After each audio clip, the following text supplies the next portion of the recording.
চাঁদপুরে স্কুল ছাত্রীকে উত্ত্যক্তের প্রতিবাদ করতে গিয়ে এক বৃদ্ধ গুলিবিদ্ধের ঘটনায় একটি মামলা দায়ের করা হয়েছে। গত রাতে ফরিদগঞ্জ থানায় মামলাটি দায়ের করা হয়।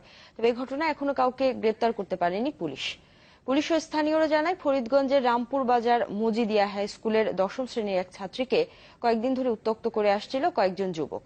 বিষয়টি মীমাংসার জন্য মঙ্গলবার রাতে সালিশ ডেকে বখাটেদের বিরুদ্ধে ব্যবস্থা নিতে বলে এলাকার গণ্যমান্য ব্যক্তিরা।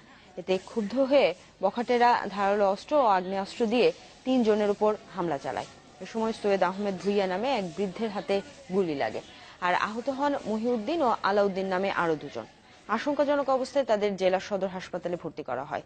তবে এখন তাদের অবস্থা শঙ্কামুক্ত বলে জানিয়েছেন চিকিৎসক। নতুন করে আবার ইফটিজিং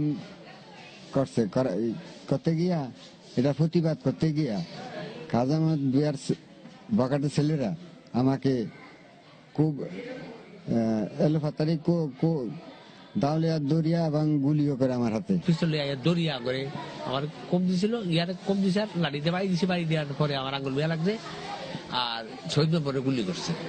আমরা যেটা ইঞ্জুরি পাইছি মানে কাটা জায়গা আছে, ওটা গুলির চিহ্নে বলা যায়, যেগুলো সাধারণত আমরা গান শট ইঞ্জুরিতে যেরকম হয়, চামড়া হালকা, হ্যাঁ না ইম্প্রুভ এখন